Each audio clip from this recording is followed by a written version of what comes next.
Hebreus capítulo 9, versículo do 1 ao 10, nos diz: Ora, a primeira aliança também tinha preceitos de serviço sagrado e o seu santuário terrestre. Com efeito, foi preparado o tabernáculo, cuja parte anterior, onde estavam o candeeiro e a mesa e a exposição dos pães, se chama o santo lugar. Por trás do segundo véu se encontrava o tabernáculo, que se chama o Santo dos Santos, ao qual pertencia um altar de ouro para o incenso e a arca da aliança totalmente coberta de ouro, na qual estava uma urna de ouro contendo o maná, a vara de Arão que floresceu e as tábuas da aliança, e sobre ela os querubins de glória, que com a sua sombra cobriam o propiciatório. Dessas coisas, todavia, não falaremos agora pormenorizadamente.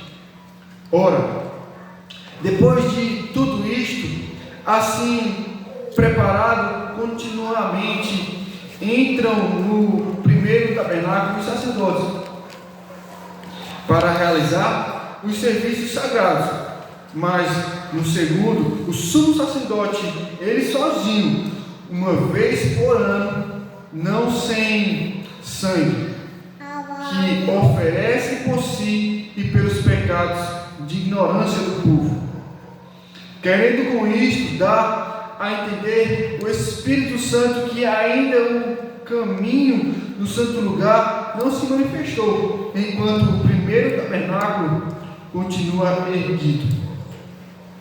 É isto uma parábola para a época presente, e segundo esta se oferecem tanto dons como sacrifícios, embora estes, no tocante à consciência, sejam ineficazes para aperfeiçoar aquele que presta culto, os quais não passam de ordenanças da carne, baseadas somente em comidas e bebidas e diversas abluções, impostas até ao tempo oportuno de reforma. Amém.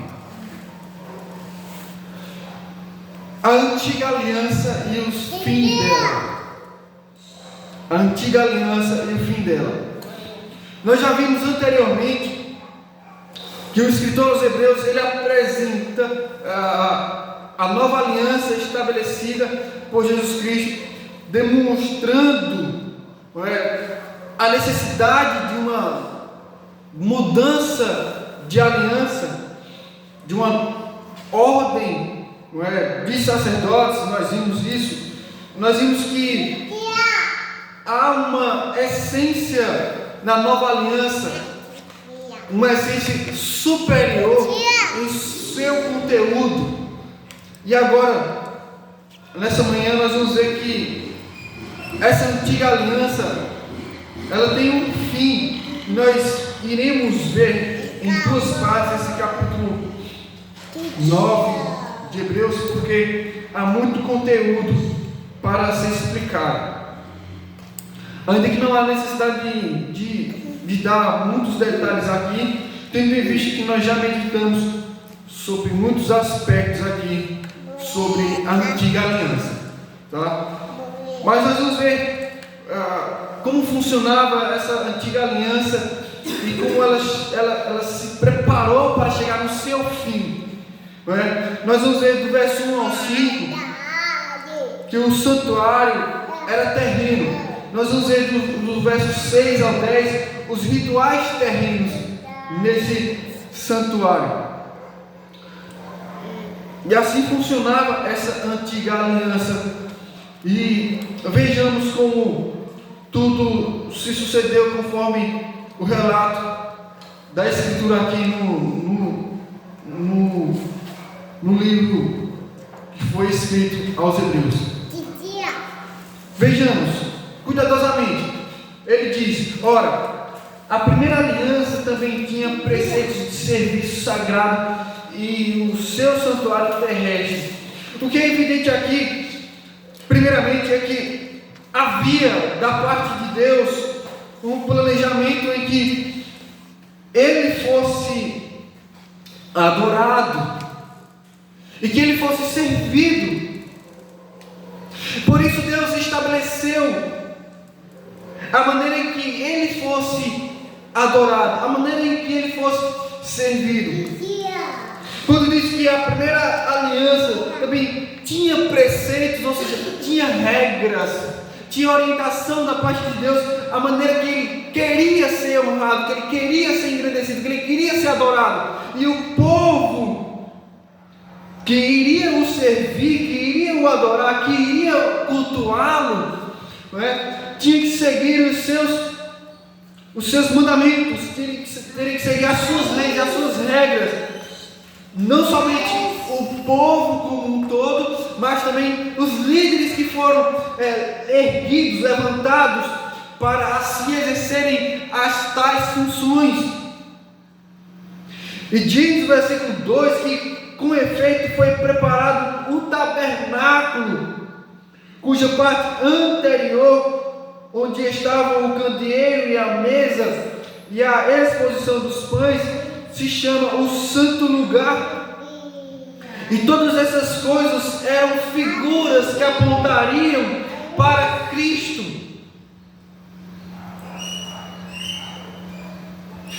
Veja, o tabernáculo era um lugar onde o povo congregava, era um lugar onde o povo se reunia.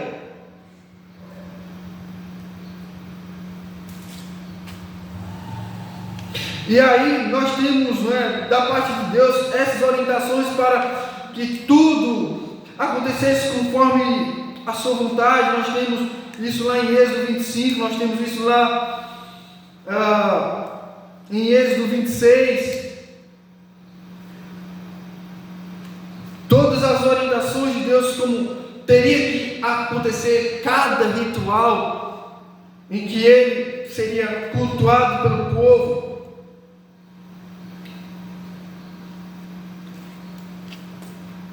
No verso 3, diz que por trás do segundo véu se encontrava um tabernáculo que se chama o Santo dos Santos. E esse tabernáculo havia alguns aspectos totalmente diferentes, totalmente distintos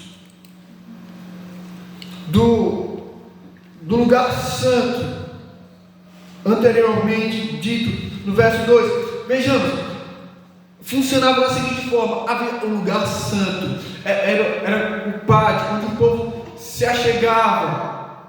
Por isso havia um respeito, uma exigência, uma regra em que o povo chegasse e ali naquele lugar houvesse temor diante dos seus olhos, por estarem em um lugar onde era um lugar chamado lugar da presença de Deus, onde havia elementos, onde seria representativo da comunhão, da relação do povo com Deus.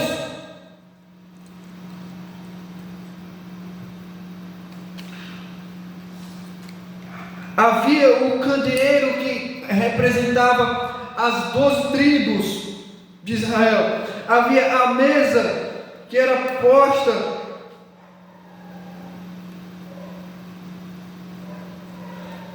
a qual ela representaria o lugar onde o povo teria a relação com Deus, ou seja, a intimidade, a comunhão, não é? Havia os pães que representavam ainda também as 12 tribos e que representaria aquilo que hoje nós podemos entender, conforme diz os evangelhos, que Jesus, ele é o pão do céu, de maneira que ele disse que quem dele comesse jamais e quem jamais teria fome, e que dele bebesse jamais teria sede. Nós vimos o Senhor Jesus se colocando como um lugar de sustentabilidade, de sustento, em que a relação com Ele era o que faria com que cada um de nós ficaríamos firmes e jamais morreríamos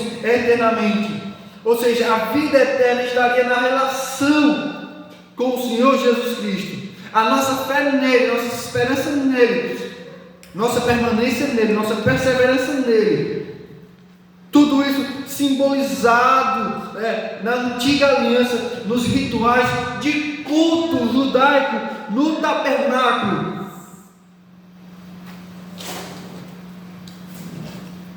E o Santo dos Santos havia aspectos diferentes do que era o pátio, do que era o lugar santo, ao qual pertencia, versículo 4, ao qual pertencia um altar de ouro para o incenso, e a arca da aliança totalmente coberta de ouro, na qual estava uma urna de ouro,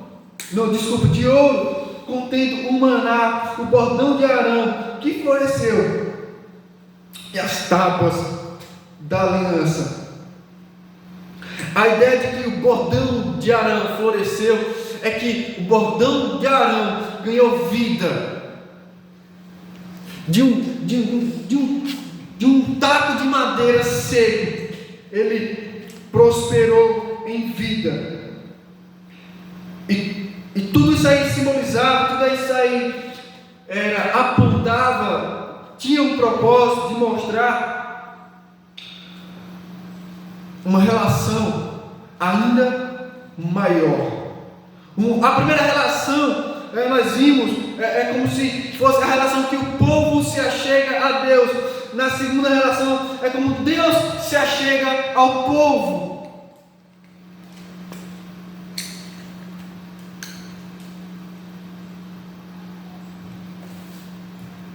Ali havia o maná, ou seja, aquilo que era o sustento. Ali havia a aliança nas tábuas da lei,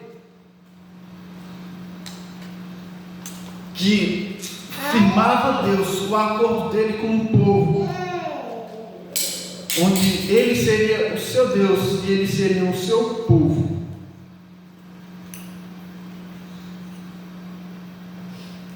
E havia mais, e sobre ela os querubins de glória. Os querubins ali, eles representavam a presença de Deus, em que o povo está debaixo de suas asas, em que o povo está protegido por Ele, em que o povo está debaixo do seu governo, do seu domínio, em que o povo está sendo sustentado e preservado por Ele, que com sua sombra cobriu o propiciatório, onde havia os sacrifícios. E aí, quanto a isso, ele diz: dessas coisas, todavia, não falaremos agora pormenorizadamente. Ou seja, isso aqui, esses detalhes, irá ficar para uma outra ocasião, não é? Ficará para uma outra ocasião, não agora.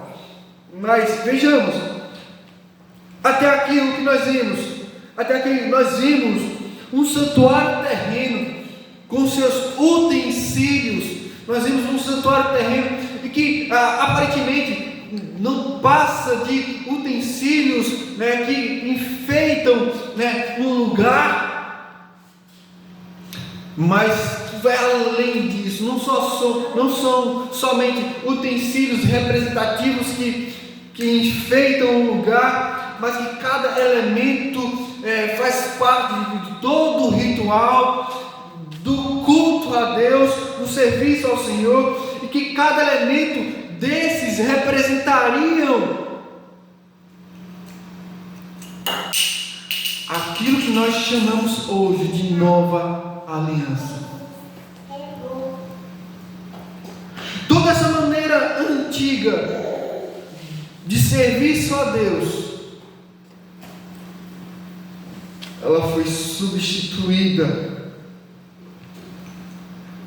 E aqui eu quero levantar algo aqui, que ainda hoje, no meio evangélico, no meio cristão, muitas igrejas que se dizem cristãs, vamos dizer assim, querem trazer os elementos de culto judaico para dentro das igrejas, como se isso fizesse do ambiente, do lugar, do ritual, algo mais espiritual. Como se isso fizesse honra à antiga aliança. Irmãos, nós vivemos na nova aliança e não há nada de elemento no culto judaico que seja útil para nós hoje, como cristãos, como seguidores de Cristo, do Messias prometido. É um candelabro, querer fazer uma arca, querer colocar, criar as tábuas da aliança. Nada disso faz com que se torne algo mais espiritual, ou que temos base para dizer que isso faz parte do culto cristão. Pelo contrário, tudo isso não passa de símbolos que apontavam para Cristo, e ao chegar Cristo, tudo o que antes fazia sentido no culto, no serviço judaico, agora não faz mais sentido, porque eles eram como se fosse sombra. Agora nós temos a realidade, nós tínhamos a promessa, agora nós temos o Cristo que vive e reina eternamente. No verso 6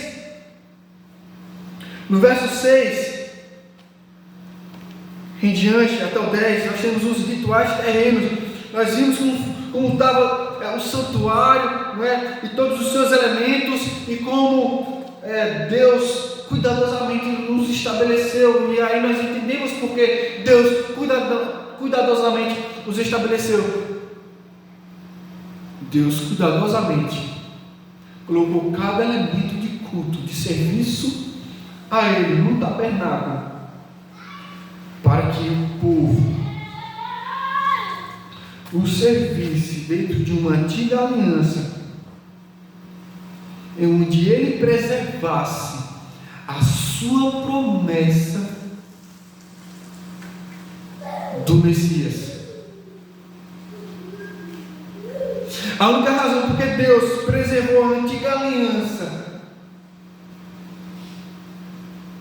foi porque era a maneira que Ele colocou uma provisão até que chegasse o grande dia da vinda do seu Filho ao mundo. Então, a provisão de Deus que apontasse a esperança do Messias Jesus, até que chegasse Ele, o Messias, e estabelecesse a nova aliança, trazendo toda a essência poderosa, onde o acordo, onde a aliança já não é mais um acordo dele com o povo, mas é uma fidelidade dele consigo mesmo. E se antes dependia do homem, agora tudo dependendo dele mesmo e de sua fidelidade a si mesmo. Verso 6 diz: ora, depois de tudo isto assim preparado, ou seja, depois de todos os utensílios, o lugar, o ambiente ser preparado para adoração e serviço, aí Ele estabeleceu os ritos. Ele estabeleceu os ritos. Irmãos, é interessante como as Escrituras mostram o quanto foi importante o lugar. E ainda hoje o lugar ainda importa. Não é? O Senhor Jesus, lá em João capítulo 4, ele conversou com uma mulher samaritana. E ela falou, não é? Nós adoramos em Samaria, no monte, mas vocês dizem que é lá em Jerusalém. Nossos pais adoravam nesse monte. Vós, entretanto, dizeis: não é aí, é aqui. É em Jerusalém o lugar onde se deve adorar.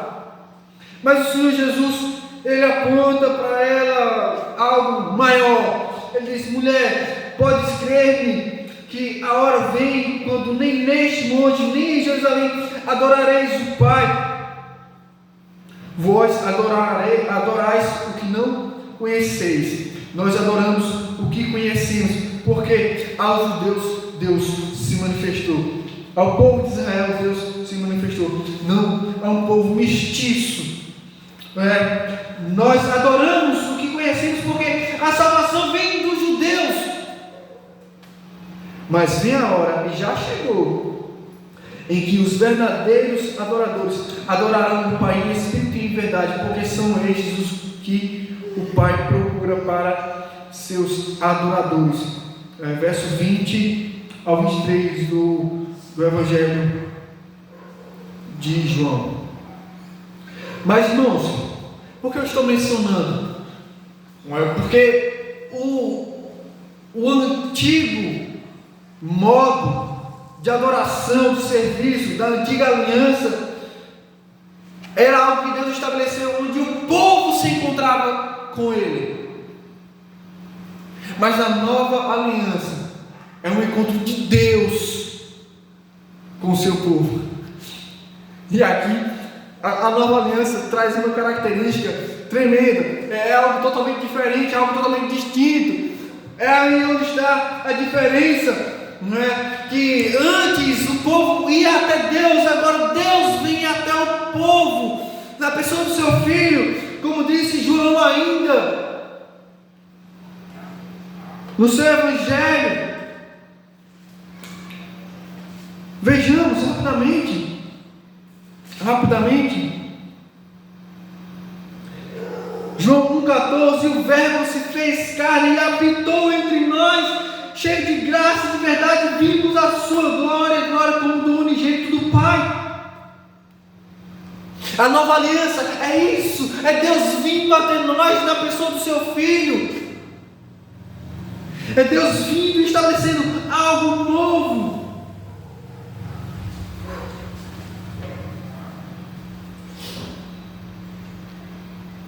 Por isso Jesus falou àquela mulher samaritana: o lugar ainda importa, mas não somente. Antes, o lugar de serviço e adoração ao Senhor era no tabernáculo. Agora não mais, vai além disso. Ora, depois de tudo isto, assim preparado, o tabernáculo, um lugar onde o povo se encontraria com Deus continuamente, entram no primeiro tabernáculo os sacerdotes para realizar os serviços sagrados. Lá em Números 18.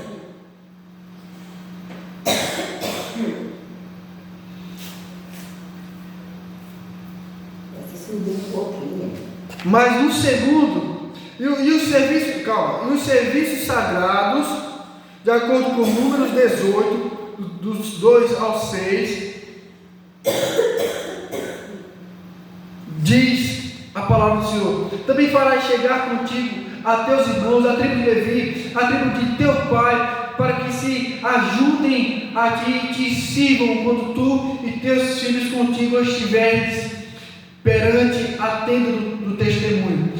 Farão o serviço que lhes é devido para contigo e para com a tenda, porém não se aproximarão dos utensílios do santuário nem do altar, para que não morram neles, nem vós nem eles. Ajuntar-se-ão a ti e farão todo o serviço da tenda da congregação. O estranho, porém, não se chegará a vós outros. Vós, pois, fareis o serviço do santuário e do altar, para que não haja outra vez ira contra os filhos de Israel. Eis que tomei vossos irmãos, os levitas, do meio dos filhos de Israel, são dados a vós outros para o Senhor, para servir na tenda da congregação. E o serviço dos levitas na tenda da congregação envolve os cânticos, envolve a leitura das tábuas da lei, envolve o momento de recebimento das ofertas que o povo traziam ao Senhor.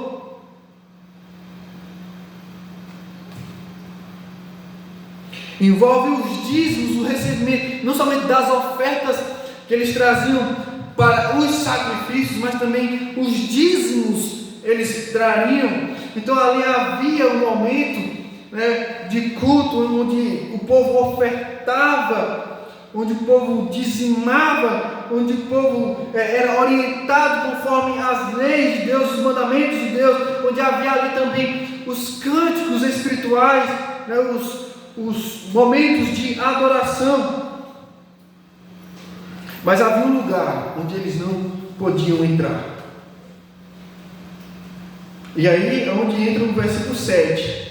Mas no segundo, o sumo sacerdote, ele sozinho, uma vez por ano, não sem sangue, que oferece por si pelos pecados de ignorância do povo.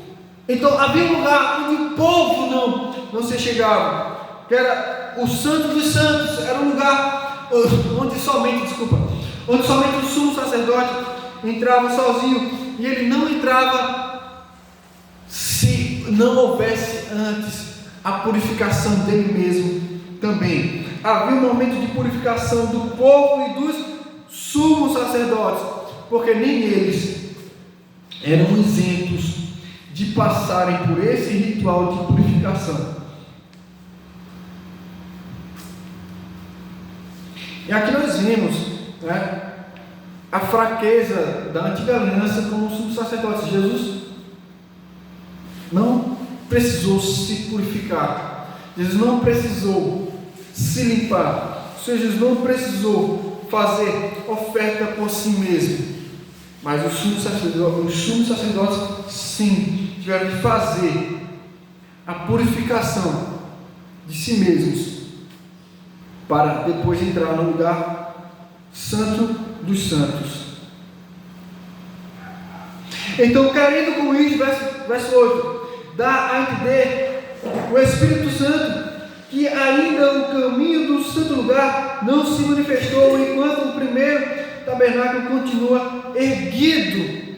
Ou seja, aqui mostra que enquanto o primeiro lugar de culto, de serviço a Deus ainda era erguido, ainda estava em vigor, ainda estava em uso, ainda não havia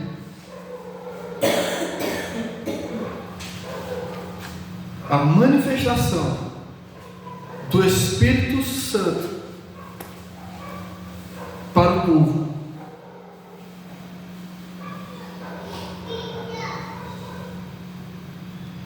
Mas quando Jesus Cristo vem, morre na cruz como oferta a Deus, sacrifício ao Senhor, ressurge ao terceiro dia,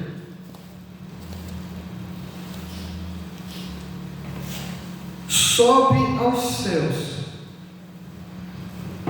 o cumprimento dessa promessa da presença do Espírito entre o povo acontece.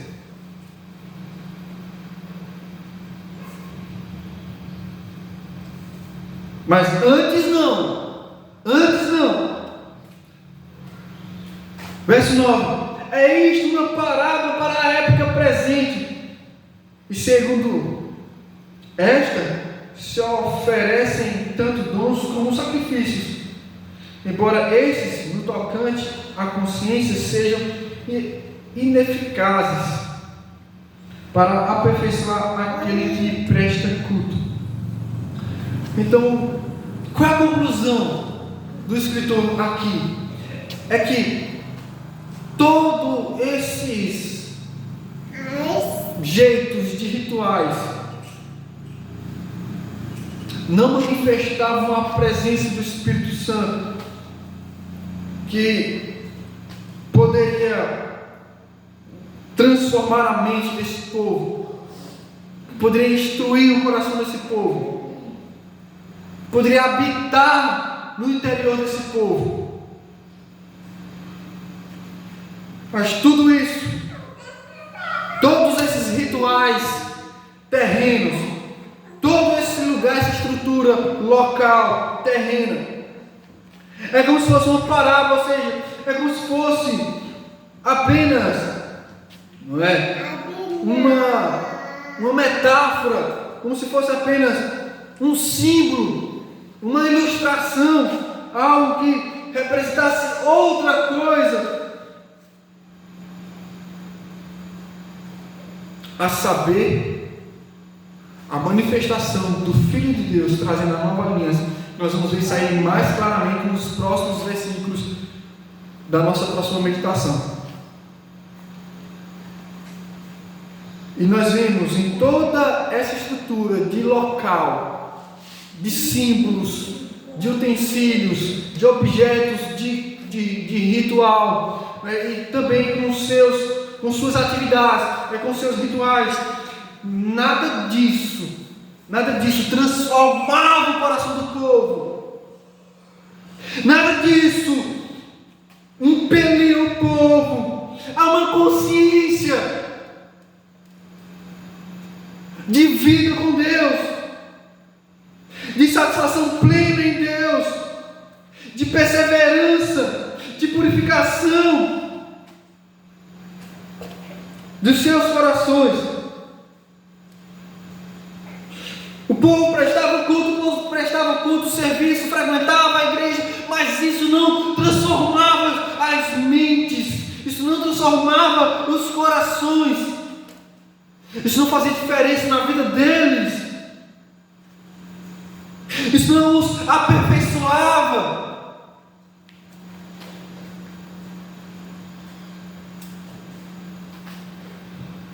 Isso não produzia crescimento espiritual como nós experimentamos hoje, maturidade, crescimento, temor do Senhor diante dos nossos olhos, tendo respeito pelo lugar e sabendo que além do lugar nós respeitamos Deus. Onde uma vida cristã não é o sagrado e o secular. Eu sou crente na igreja e quando não estou na igreja eu posso ser um outro alguém. Não, onde é crente na igreja, é crente fora da igreja, onde nós podemos testemunhar Cristo em nós, na igreja, no nosso relacionamento com Ele, nosso relacionamento com Ele além das paredes, além das portas desse lugar, no nosso lar, nas nossas relações, nos nossos trabalhos, em nossas funções, onde quer que estejamos, nós estamos com Cristo, Cristo está conosco, porque Deus habita em nós através do Espírito Santo, algo que não acontecia antes. Na antiga aliança não havia a manifestação do Espírito Santo, agora sim há uma manifestação do seu Espírito em nós, que nos impele, que nos tira do lugar raso, que nos instiga e nos faz pensar que vai tudo além do ritual. que vai tudo além do meramente prestar culto, serviço, meramente frequência de culto, meramente leituras, meramente orações, mas uma relação íntima através de cada meio de graça, vamos dizer assim.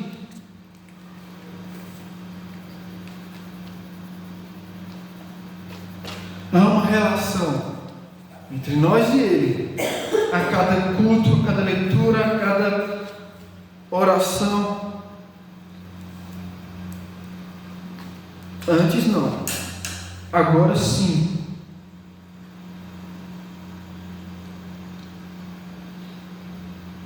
Era um movimento que concedia dons como sacrifícios, ofertas a Deus.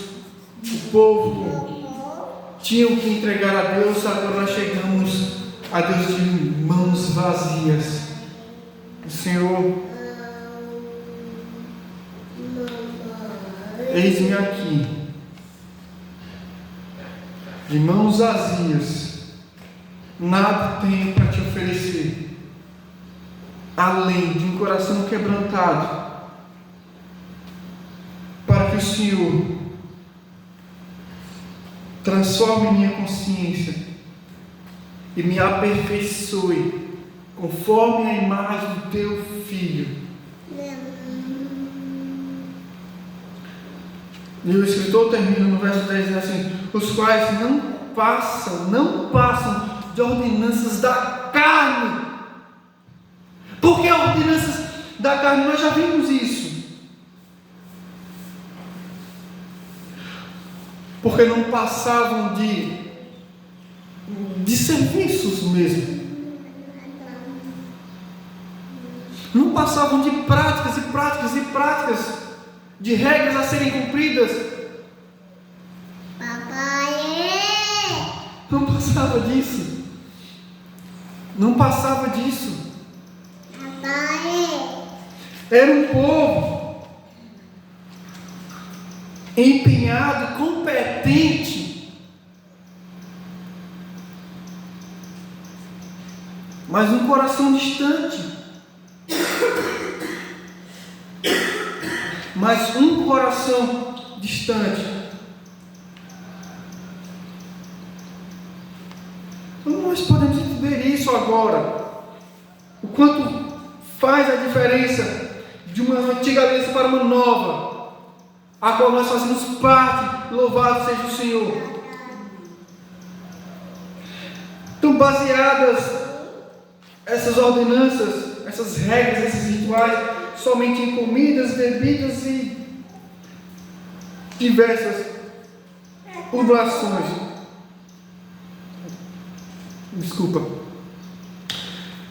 Processos de purificação, onde o povo limpava o seu exterior. Por isso agora nós podemos entender, irmãos, não tem óleo ungido. Nós não precisamos nos banhar.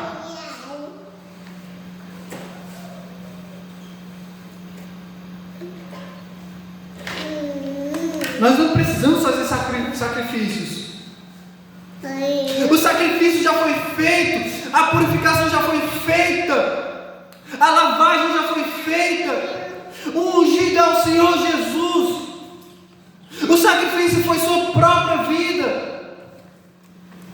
O lavar foi o derramamento do seu sangue, pois o seu sangue nos purifica de todo pecado.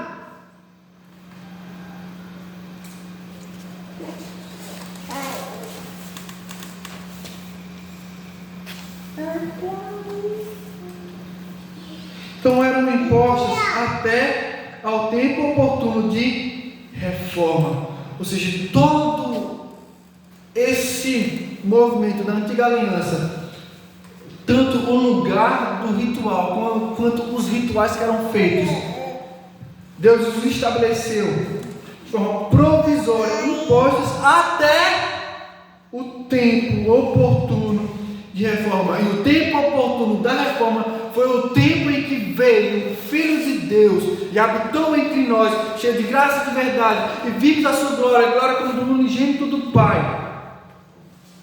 Esse foi o tempo oportuno da manifestação do Filho de Deus, de Deus indo até nós na pessoa do seu Filho e habitando entre nós. E o que nós podemos aprender disso aqui? Duas coisas, são dois pontos, duas coisas.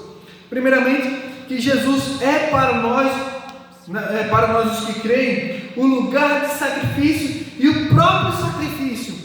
Antes havia um lugar para sacrifício e para culto ao Senhor. Pronto, agora é diferente. Jesus é o nosso culto. Agora o sacrifício é vivo. Antes era um sacrifício morto, mas agora não mais, porque o nosso sacrifício já foi feito. O Senhor Jesus Cristo, Ele morreu para que nós vivêssemos. Ele ressuscitou para que a nossa esperança estivesse em Cristo que vive e reina eternamente. Então, Jesus agora é para nós. Antes havia a necessidade de um lugar e havia a necessidade do sacrifício. Agora é Cristo em nós. Não há mais necessidade do lugar, porque Ele está em nós. Não há mais necessidade de sacrifícios, porque Ele foi o nosso sacrifício. Como eu já disse, agora não é que o lugar não mais importa, é que agora somente o lugar não mais importa. Cultuamos a Deus no lugar, cultuamos a Deus além do lugar. Onde quer que nós tenhamos que ir, onde quer que a gente vá, nós estamos na presença do Senhor para o cultuar, o adorar e nos relacionarmos com Ele. Antes só no tabernáculo, antes só através dos rituais, processos de purificação e tudo mais.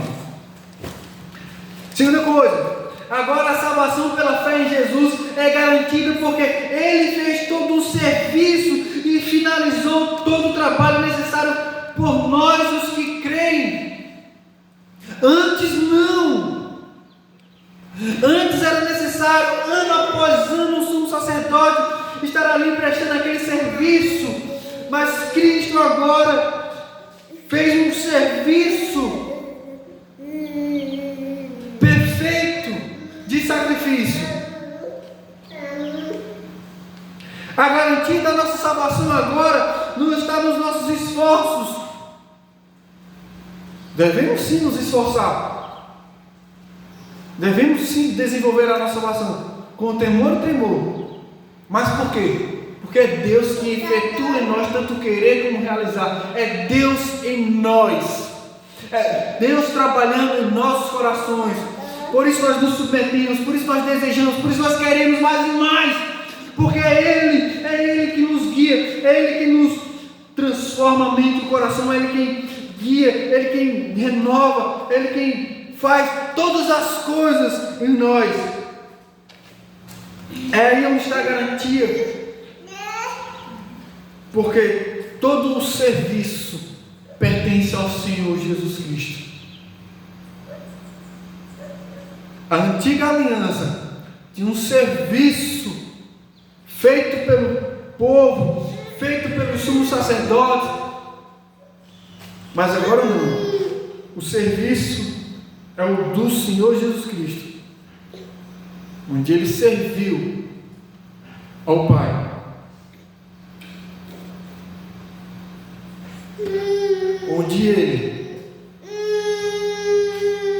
declara que é a comida e a bebida dele é fazer a vontade daquele que enviou, realizar a sua obra, e Ele realizou a obra. Ele consumou a obra. Ele gritou no madeiro: está consumado. A obra está finalizada. Ele dá seu último suspiro. Ele diz: Pai, em tuas mãos entrego o meu espírito.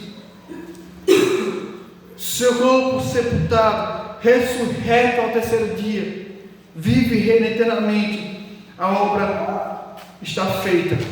O serviço foi feito, finalizado e acabado. Agora basta nós crermos e confiarmos.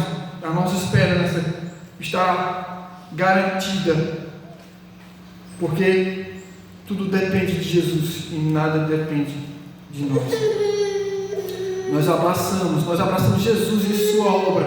Nós abraçamos Jesus e o que Ele fez. Nós abraçamos Jesus e o que Ele faz em nós. Nós dizemos: Senhor Jesus, nós te queremos e faz em nós o que nós não podemos fazer. Cumpre em nós todo o teu querer. Seja feita a tua vontade em nós. Nós nos rendemos a Ele. Essa é a nova aliança. E o antigo serviço e a antiga aliança tem um fim. Amém? Nós estamos na nova aliança, no corpo e no sangue de Cristo, como Ele instituiu na ceia. Oremos. Pai, eu quero te agradecer por essa meditação, por essa oportunidade que o Senhor nos dá de assim crescermos na graça no conhecimento da tua palavra e de poder, Senhor Deus, discernir a maneira como o Senhor trabalhou e a maneira como o Senhor fez com que todas as coisas apontassem ao longo dos séculos, apontassem para o grande dia da vida do teu Filho nesse mundo, para que nós pudéssemos, ó Pai, ter a salvação dos nossos pecados e assim estarmos numa aliança nova que nos garante a vida eterna. Somos gratos, Pai, Filho e Espírito Santo, agora e para sempre. Amém. Que Deus nos abençoe.